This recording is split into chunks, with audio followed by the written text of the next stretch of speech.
Hi there, everyone, and thanks for joining us. I'm Will Dupree here in Austin. We're going to bring you a conversation shortly about a new investigative multimedia project that we're launching today. It's called Locked in Limbo, and it looks into the thousands of mentally ill people languishing in our county jails all across the state of Texas. For a better sense of what to expect from this project, we want to show you this video first about what you can find out from it.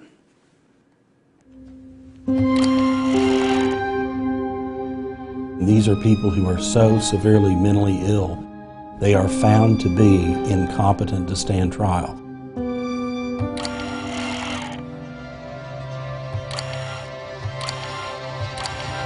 The person needs to be able to understand why they're being locked up. What needs to change in the system? How many others are like him that are stuck?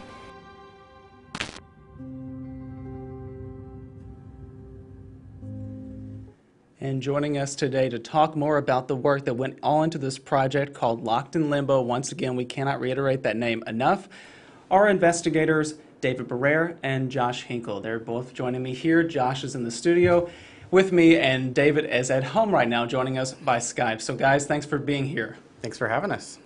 Thank you. All right, Josh, we first want to start off and talk about, there is so much happening at the moment with COVID-19 and the state's response to that. We just had that big press conference from the governor. This project kind of falls outside of that just a little bit, but talk about all the work that went into this. This has been going on for quite some time here at KXAN. Yeah, David actually started researching this about a year ago because this was a problem that we saw popping up in a lot of the numbers that were coming out from the state about how many people were in jail that had a mental illness that needed treatment. And so we'd kind of been working on this gradually over that year, and then we were really close to being ready to bring it to our viewers, and of course, as you said, the pandemic hit, so we kind of put it on the back burner, but we're working on it as we have been investigating all of these other issues that are very pressing right now. And the thing that we were finding is that there were COVID-19 cases that were in jails and in state hospitals, so the problems that we were seeing before with people having difficulty accessing the type of mental health treatment that they needed in jails and state hospitals, those are going to only be worse when we come out of this pandemic, because there's been so much to focus on aside from that issue right now that people are going to have to get back on top of it, and leaders are really going to have to figure out a way to tackle this in a new way. The question for both of you, though, is why this project? This is the third in the Catalyst series that KXAN has launched. Why was this the focus of this one? Well, the first one was all about the way that the state has really fallen short in its missing persons reporting system. And then the second one, we decided to dive into the history of mass violence in Texas. And we just thought that this was another pressing issue, because what we want to try to do with these Catalyst projects is take a complex subject that needs to be boiled down and shared with our viewers in a different way. Telling stories, presenting things that are, hard concepts, but easy to grasp once you kind of explain them over these different ways that we're doing it with the podcast, the data, the stories, the series, everything like that. But, this was really kind of something that David was also interested in. So maybe, David, could you tell us what really sparked your interest in grabbing that data in the first place? Yeah, I think just the issue of mental health in the criminal justice system is huge right now. The state is putting $1 billion into revamping the state hospital system, and there are so many people that battle with mental illness. So this, even though there are a relatively small number of people statewide that are in county jails and experiencing the problems that we investigated, anyone can be affected by this. Yeah, and what experts have told us is that often mental illness can contribute to criminality. So sometimes it's a sad situation that you get into when you are put into, confinement like that. And what we were finding with the numbers, if we could just pull up one of the line graph there that we have, it was really striking when David showed me how this has really grown over the years. We had this is right here, the line graph. A record high last year, over the past 5 years, it just kept growing. In November, it hit 1,017 people that were on the state's wait list to get from a jail into a state hospital because they needed specific treatment to have their competency restored. And that's kind of that tough issue that a lot of people might not understand what that is. When you are arrested and brought before a judge, they have to be able to see if you are mentally competent to stand trial. And this is something really important because you want to be able to participate in your defense and make sure that you're getting the best representation possible as your case plays out. But some people, that are suffering from a mental illness may not understand completely at that point what is going on, so they have to have their competency restored. And the most likely place you're going to have that happen in Texas is in the state hospital system, so they have to be transferred from jail to state hospital.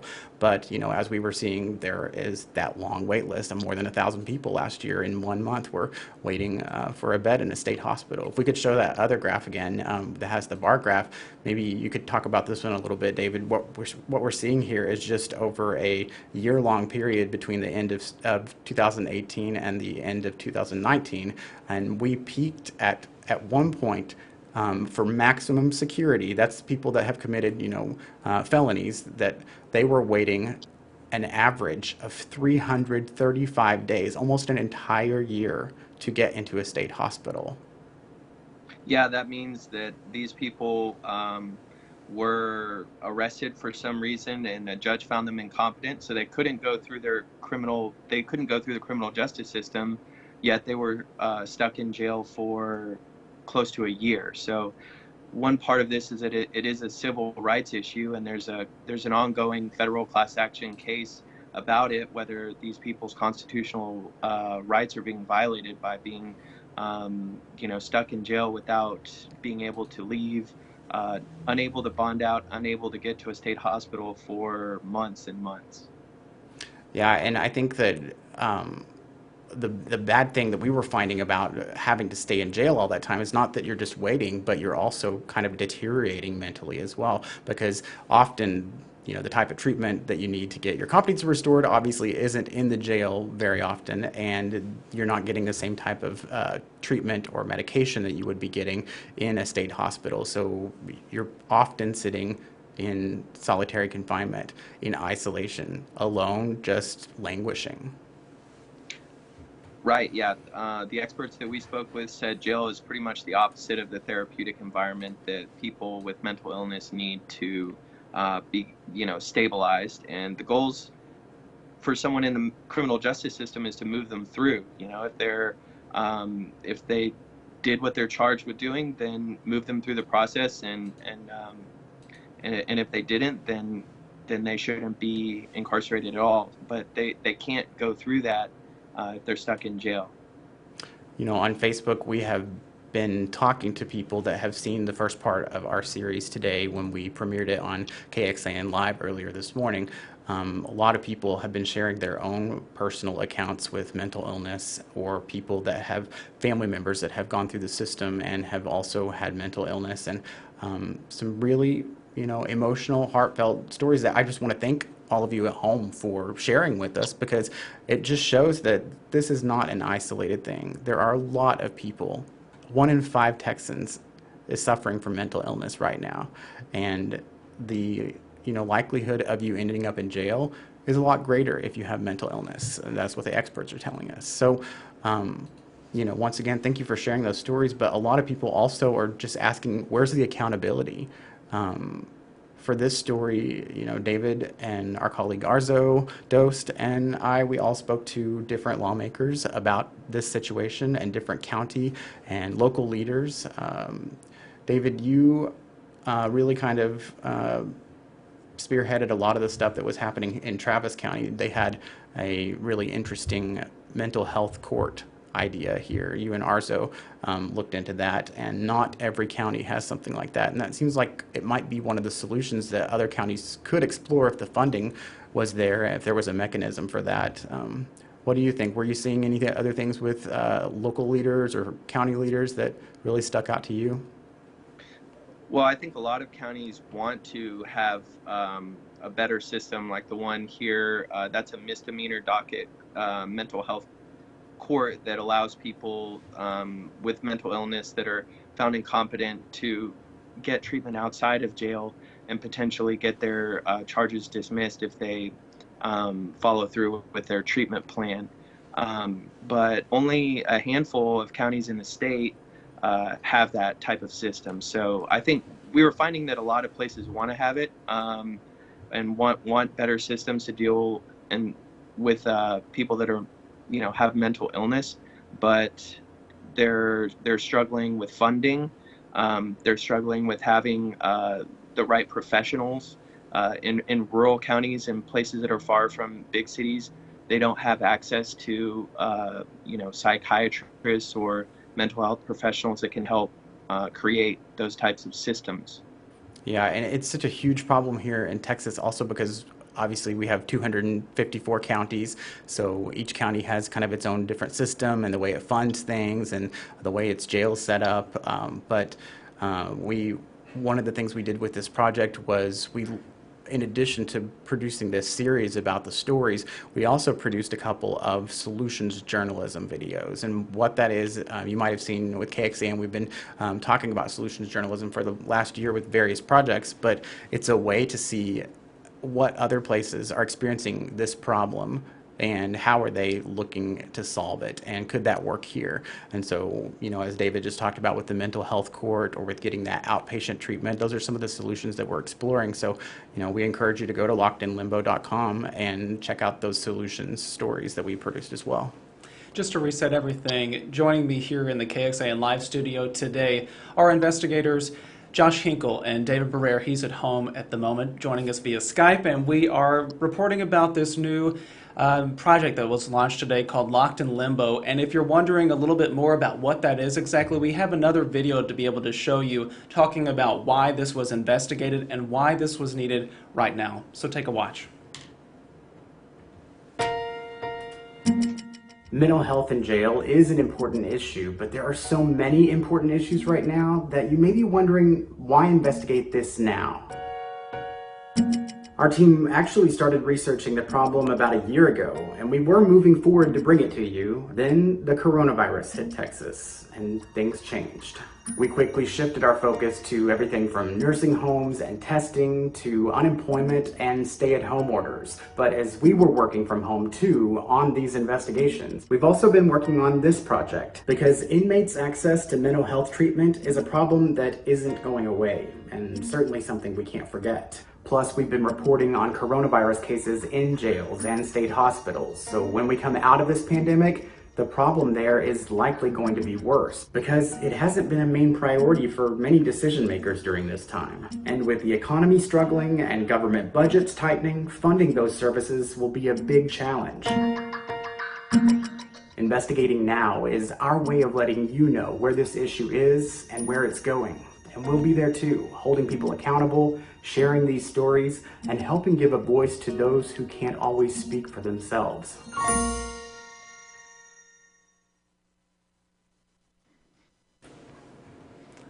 All right, so we are again talking about Locked in Limbo, this new Catalyst project launched today by KXAN. Josh, today we launched one of the pieces here on KXAN Live about a family in Williamson County, but you're going to be featuring some more families over the next few days and about what they dealt with. Yeah, that's right. We did 3 stories and really sat down with these families that are dealing with these. They each have their own unique circumstance. This is the one from today, Benjamin Bush. He was coming at his mother with a sword, and she called for help, and they got him what they thought was going to be help, and he ended up going to jail and staying there for a long time instead of going to mental state hospital. So that was a sad circumstance, but this one here, we're going to be debuting on Wednesday on KXAN Live.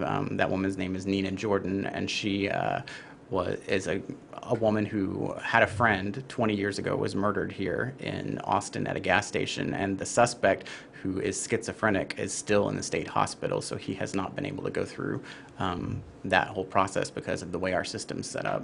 And then this family here, her name is Maria Esparza, and that's her son Adon.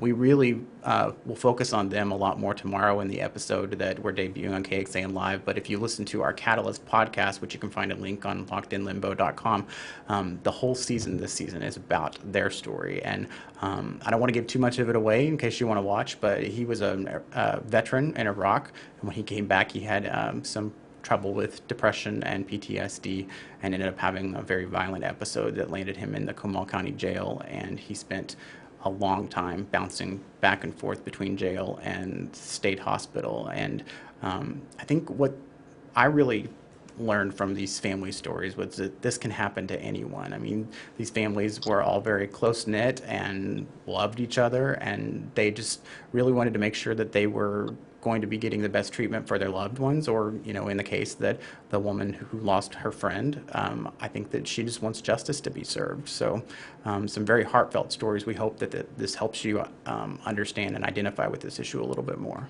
All right. And for anybody who wants to check out the reporting, where should they go? Where can they look it up? Yeah, so you can go to lockedinlimbo.com. You can also find it anywhere on the KXAN homepage. We have several stories out there right now. David and our colleague Arzo Dost and our colleague Chris Nelson, who's our videographer, we've been working very hard on this with a lot of other people behind the scenes. So, you know, we're very appreciative of our team who has been able to put this together, as we've also been covering a lot of different things with the pandemic. But you can go to lockedinlimbo.com, and I promise you there's a lot of different features. So take some time, explore it all. It's something we've been working on for a long time. A very wide range of topics and resources there. I was looking at it a little bit earlier today and was very impressed. Thank you. And I know that all of you will be too if you go and check it out. So Josh and David, is there anything that you all would like to add before our conversation is wrapped up? We were going through some of the comments there, and people are saying, you know, thank you for shining a light on this. What else would you like for people to know before they go check it out themselves? You go, David. Oh, I would just say that we really appreciate the help that the families gave us with the access and telling us their story. And like Josh said, this can affect anyone, and there's so many people in Texas and across the country that are affected by mental illness. And one of the big problems with that is that there's been a stigma with it for a long time. And it's been in the shadows, so I think it's just important to get this reporting out there and get more people aware of what's going on. Yeah, and I think David just, you know, used the exact word that I was going to use. It's a stigma, and unfortunately, that's going to be out there. And I just want people to try to look past the stigma and try to identify with these families. As one expert told us, we need to treat these people humanely, because this is a public health issue. This is something that affects all of us, even if you don't have mental illness or know anyone that's you know, is suffering from mental illness. Even if you've never been in the criminal justice system, this affects you in some way, because, I mean, well, bottom line, you're a taxpayer, and this is costing the state a lot of money to really try to fix a broken system or pump money into a system that is not working right now. So there's more efficient ways we can do it. But then, you know, from the other standpoint, I think just as a human being, when I met these families, it just really helped me understand that they're going through something that it's hard for me to imagine, and that I wanted to help make the system better for them. Yeah, heartbreaking story, especially the one that aired this morning from Williamson County. All right, everybody, that is investigators Josh Hinkle and David Barrere joining us here for our conversation about Locked in Limbo, this new Catalyst project launching today from us here at KXAN. So Josh, David, thank you so much for joining us and shining a little bit more light on this topic. Thank you, Will. Thank you. All right. We're going to take down David and allow him to go on reporting for the day. We appreciate that, David, for you joining us. Josh, before we go, though, I want to be able to get you to share one thing about what people can find over on our website. Again, there are so many resources there. What all is laid out? Yeah, well, I think we have an animation that we can roll. It probably says a little bit better than me, but you know, with each Catalyst project, we try to think about what are all the different types of ways that people could view a story like this or listen to a story like this, because we know not everyone wants to see something on TV, and not everyone wants to read an article. So why not give them everything? So what we've done is create, a true multi-platform project, and this one is probably our biggest, most robust project yet. I mean, we have 7 pages of content. So everything from a Get Help page to a podcast to a docuseries to a long-form article to solutions journalism stories. I mean, there's a lot in there. So we've worked hard on this because we want to take it seriously, and we wanted to make sure that we did it right, because we're hoping that while the viewers are paying attention, that it also grabs the attention of our lawmakers and our decision makers, and maybe helps open their eyes a little bit too. For sure. All right, I think that's a good place to segue into this segment of talking about what all you can find on our website on lockedinlimbo.com. Josh Hinkle, thank you for joining me. Thank you. All right, everybody.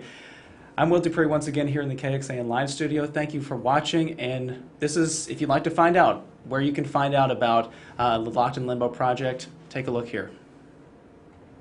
Online now, Locked in Limbo, the digital project. Watch the complete series of stories and solutions. Check out our immersive article and data features on this topic, plus resources for you and your loved ones facing mental health challenges and the criminal justice system to get help.